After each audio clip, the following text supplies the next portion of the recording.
Hextalia is a tower defense game built on hexagonal grids, where, for once, you don't just place towers and watch things happen, because in this game you actually build the maze yourself using walls, forcing enemies to walk where you want them to go. It's part puzzle, part strategy, and the main hook is that you have way more control over how each level plays out than in most tower defense games. This also means you can set up kill zones and funnel enemies into traps. Thank you at this point to AdPleb Studios for sponsoring this video and for fully accepting my editorial independence. So here's how this game works. You've got a hex grid, and the enemies spawn from one side trying to reach a crystal on the other side. You place walls to block them and towers to shoot them. The towers come in different types like crossbows, electric, frost, lava, cannon and shuriken towers. Your enemies have specific weaknesses and resistances to certain tower types, so spamming just one kind of tower is of course not a good idea. The game has this whole progression system where you unlock new towers and upgrades. Between waves you pick from cards that give you new towers or boost existing ones. There are also runes you can socket into towers for extra bonuses, and a shop that shows up occasionally where you can buy items with gold. Yes, there are two currencies, gold and crystal shards. The crystal shards are what you earn during combat for killing enemies and use for tower upgrades, while gold is for the shop.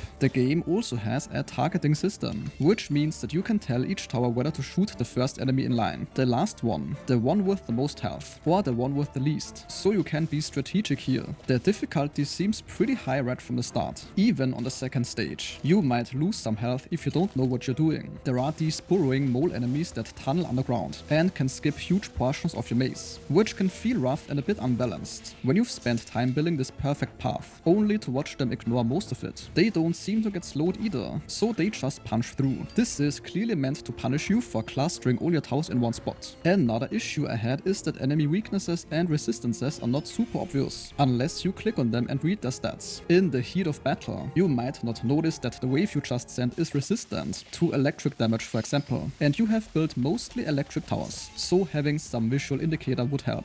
The graphics overall are solid though. The hex grid is clear and easy to read, the towers have good animations, and there is this tabletop aesthetic with fog around the edges that makes it feel like you're playing on an actual game board. The audio itself is pretty good too. The user interface is mostly clean, though some of the toggles and settings could probably be tucked into a menu, instead of sitting on the screen all the time. Once you get into the later stages and start stacking critical hit chance and damage multipliers, you can make some really broken builds, so that's the fun part. Trying to find those powerful combinations and seeing how far you can push them. And this sentence concludes today's video. If your time was respected, a like or comment is very much appreciated.